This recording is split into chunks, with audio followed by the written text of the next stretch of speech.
you for joining me a few seconds late there. No problem at all. Thanks. Very So, honored to be on the call with you. Yeah. Did you get a chance to watch my short little video?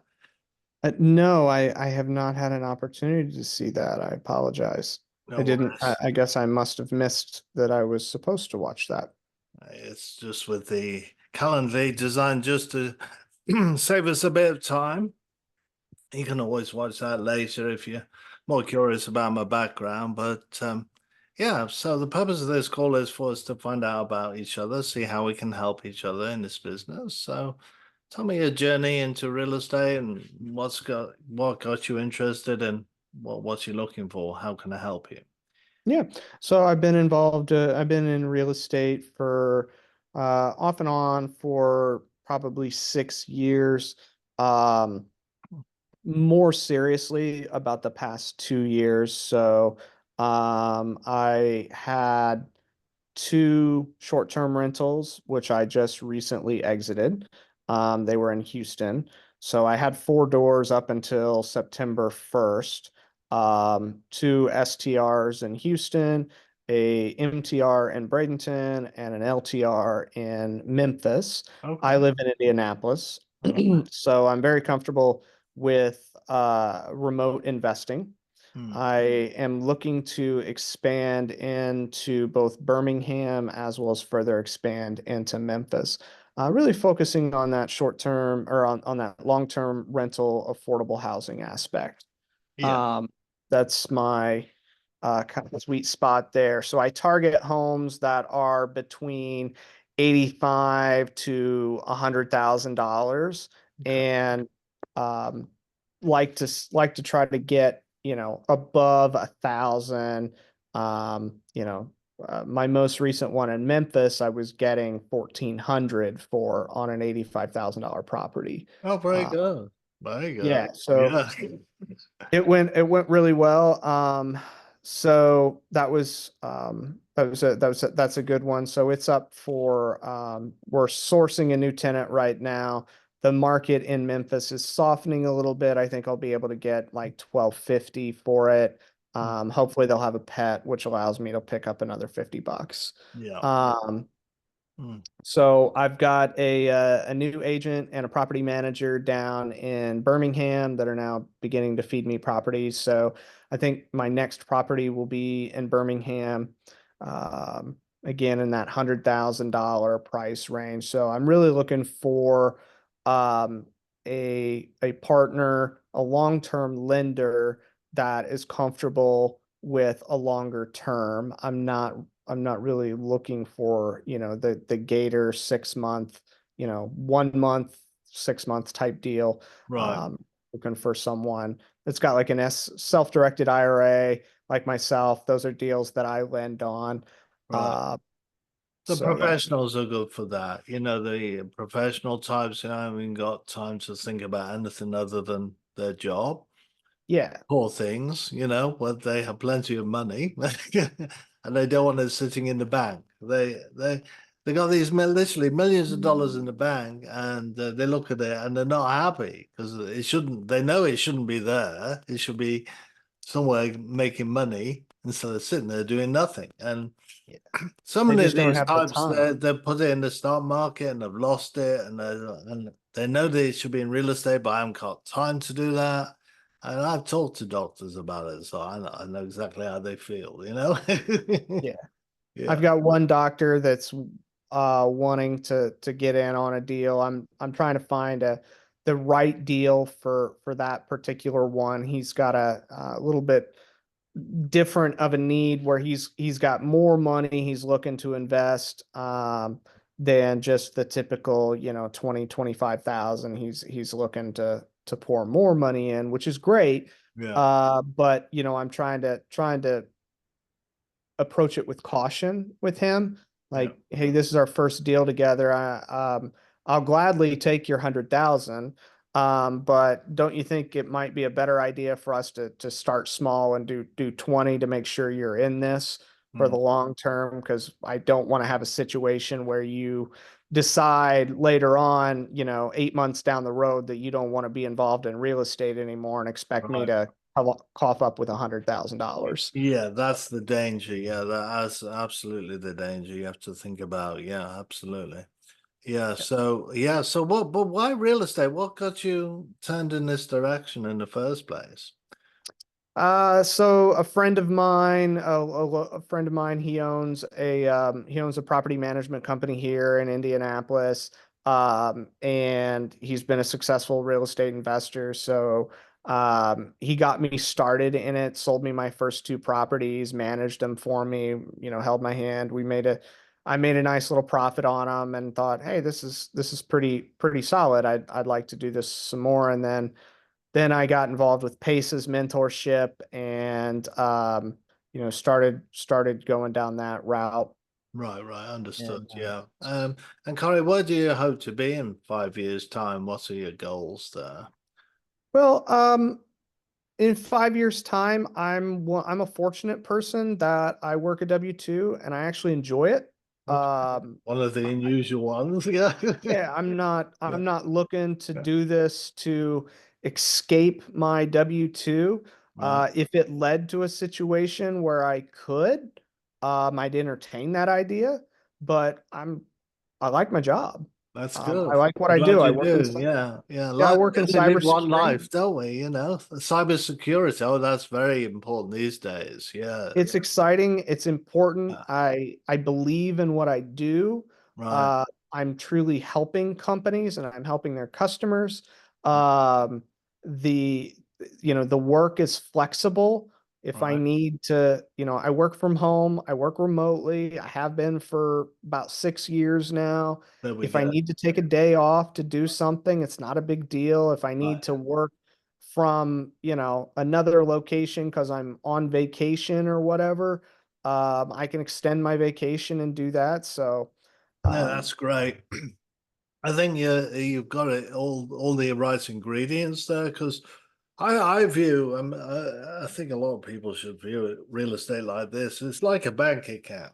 All right, it's not your job. It shouldn't be a job. Now some people treat it like a job and it pays like a job and they have all that dynamic and stress because it's a job. But yeah. real estate shouldn't be like that. It should be a business generating cash quietly in the background, quite honestly. Yeah. Yes. And my other big goal with it is I make a good living W-2, and so I need the depreciation to Right. be able to offset my W-2 There income. I we do go. Yeah. qualify as a real estate professional. So I'm able to use the cost segregation pretty effectively. Very good. Are you an accredited investor? I am. Fantastic. Because as you can see, I'm in large multifamilies. And so we're always looking for capital raise, LP side, which is passive. So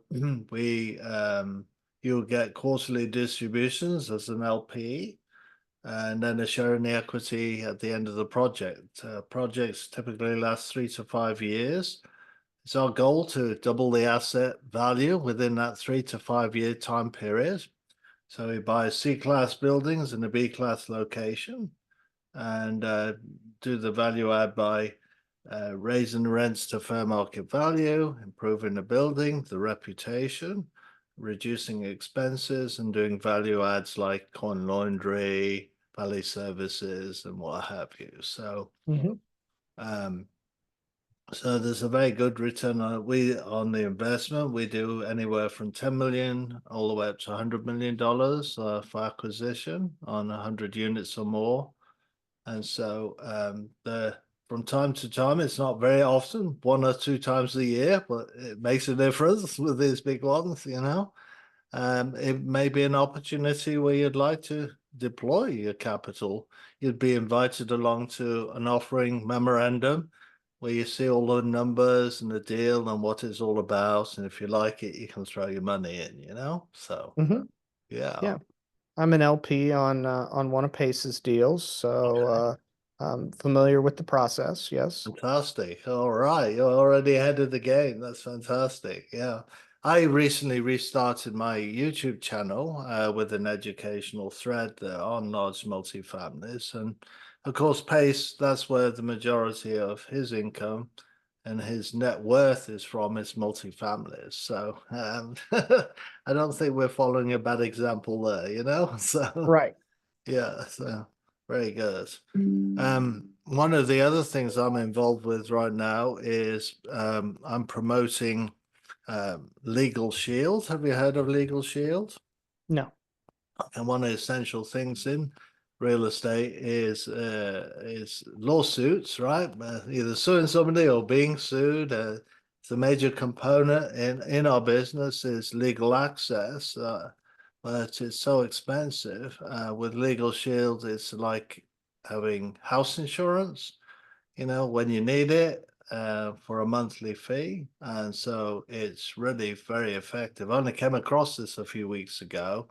My story is I've been in real estate over 20 years. I had over 100 doors in multifamily, but small multifamily ranging from 5 units up to 32. I had 5, 12, 30, 32, 24, numerous ones. I made a whole bunch load of mistakes. And I was really didn't have the capital really to prosecute. I was in court every day throwing out tenants, for example. I had trouble with contractors. They even had the bank stealing money off me at closing on one occasion. And I wish I'd had the money to put an attorney on retainer. You know, at the time, I would have probably still had my apartments today if I'd known about Legal Shield. So it's a great way of not hesitating to use an attorney when you need them for advice on any deals that you're doing, of course, you know, any complications you get and what have you. So um, I'll put uh, I'll put it in the chat here where you can explore it Okay. if you would like. Yeah, be helpful. I was just getting ready to ask if you had a link or something. Yeah, you can. They have different plans there, and you can't spend more than $200 either a month, which is amazing. And you think about like our car insurance, we protect your car, but we don't protect our businesses, right? We don't have Yeah. insurance for that. So I'm excited about that, helping my fellow um, real estate friends, you know, with that because I wish I'd known about it. Crazy, Yeah, helpful. Yeah, yeah. I just pulled that up and bookmarked it. Um, the amazing thing I find about it is the attorneys they'll speak to you all day long because they've already been paid. The company pays them on millions of dollars of retainers. So and they're very experienced attorneys. So it's way better than having your own attorney. Good, They're not good. worried about the clock. You see, they've already been paid. So you can't beat that. You know, Yeah, it's amazing. that's nice. So, Yeah, yeah. so So what's your thoughts on lending on a longer term basis? Is that something you're interested in that aligns with your investment goals? The longer term, I'm in deploying my personal money into large multifamilies myself in syndication. So pretty much like what you've done already.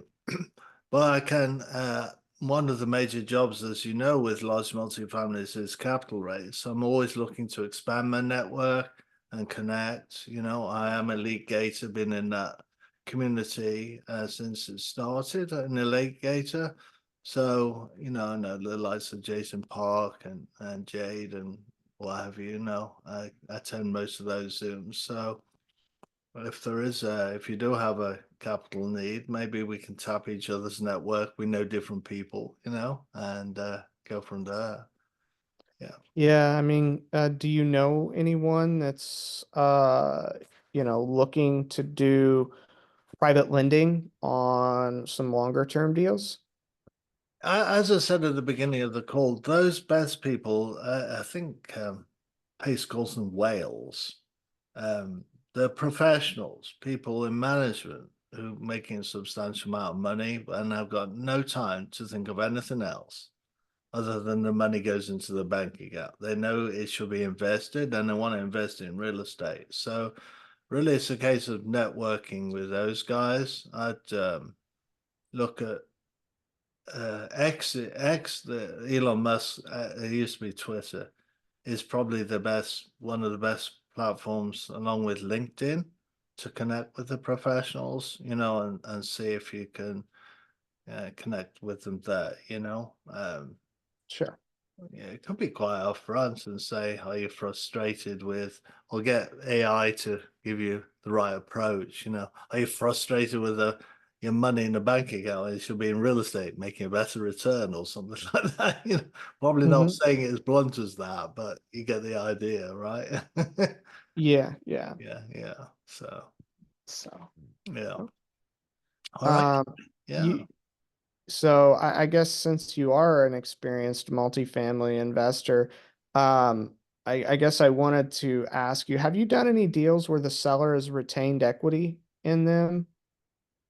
You can. They're more rare on the larger ones because they're more syndicates and Well, investors. I'm talking smaller ones. Have you Yeah, personally been yeah, yeah. involved? Oh, yeah. Yeah. My second one was the 24 unit, and the seller took back a second. Yeah, I got a conventional loan on the first, which is amazing because I'd only been in the country about 6 months, and a bang, I got it from a community bank, the first position, and the seller carried the second. Yeah, yeah, Oh, yeah. So you can how did certainly do it you? on smaller ones. Yeah. So they carried a second. Mm. Um, Yeah, okay. yeah. And what were the terms like that you offered the seller? Just out of curiosity. I think it was $90,000 at the time, the second position. And it was a long term as well. It was I never had to pay him back. So, and sometimes you can write them forgivable as well, but they can be performance based help notes, and you can sell them then as well as sellable paper, right? So you can sell the notes, you know, especially before it balloons, right? If you had like a 5-year balloon, for example, I would sell the note after the first year, you know. Okay. Yeah, yeah, you. That's interesting. I The hadn't. seller always wants to be paid out, so you can do the forgivable. Say for example, you had 100,000, the seller's carrying 100,000. After a couple of years, you might renegotiate it, the face value down. If we could get you paid off, 70,000, would you take that? If I got 70,000 for you now, and so you get 30,000 off, right? And it's um, you get paid out, and then investors got 30,000 equity off the bat, right? Yeah, were they your partner on that? Was that person were they a silent second or were they a recorded second? A recorded second on the 24 unit, yeah, Ha So you still had to bring money to the table then, yeah. right? For your down. Yeah, I never bought them out. It just remained on that. I'm just giving you an example. There's all sorts of things you can do. Like in a commercial deal recently, it was apartments, a gas station, and a convenience store, and we were doing negotiating a silent second, and performance based. So if it didn't perform to a certain amount, then it would be forgivable. So we How wouldn't did have that the work? money. So we were only negotiating that. We didn't consummate that deal.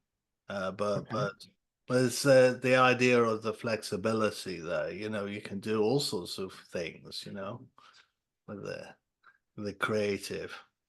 Have you been able to get into any multifamily with no money out of your own pocket? Yeah, the first one I ever did. I actually got paid at closing. Not only did they carry the whole note, they actually gave me cash to fix it up. How'd that work? Just like that. I got cash in the pocket. This was in 2003. So before 2009 happens. So you value the property above what they want, and then you get the difference at closing. It's cotton Okay. sheets, no money down. That's what I got the idea from. I didn't know much about creatives. Got the course, and that's how I bought my first property. So yeah, Interesting. yeah, So, the place was technically worth 500,000 on an appraisal and you maybe offered 6 for it and they accepted 6, so you got the 100 back. Is that? That's the idea. Yeah, it wasn't anywhere near like that though. It Yeah. was the two duplexes and a single, and it was I think 140,000. You know, they asked for 140, so I said I'll give you 180. You see, and the bank will lend 100%. You know, as it were. Um, well, they no, it was a land contract, so they get 140, and then title give you the difference between 140 and 80, 40,000. See, Hmm, but you okay. could also do that with lending institutions. You can't anymore because that's considered mortgage fraud now. I mean, before it wasn't because you're Yeah. over appraising the value of the property, right? It's more than 100% just so you get it, no money out of your pocket. You can't do that anymore. Right. Right. Yeah. They Okay. changed the law because all these people, well, in 2000 with the crash, you know, there were unqualified people. It was just stated income, right? So you created all this bad paper, right? With trillions of Hmm. dollars of bad paper. That's what caused the crash, those derivatives, you know, because Wall Street, you know, you get a mortgage lender and they package them up and then they go to Wall Street, they get bought derivatives and all these complicated financial instruments, right? I mean, cause the problem. So, Exactly. yeah, Yeah. That's helpful. yeah. Okay. Well, I know that I've kept you longer than our scheduled 15 minutes, but I do Yeah, appreciate the time, and uh, absolutely. Yeah. I thank you for your advice on how to pursue multifamily, and I'm appreciative of this. So thank you. Sure, absolutely. And my books are on Amazon next week if you're intrigued or inclined. I'm publishing those. But one big takeaway, I would definitely check out the Legal Shield because you'll be amazed at that. If Okay, yeah, that's helpful it then. protects you very much so. You have a All wonderful right, you day, Cory. you have a great day. Thank All you. right, bye bye for now. Bye bye. All right, bye.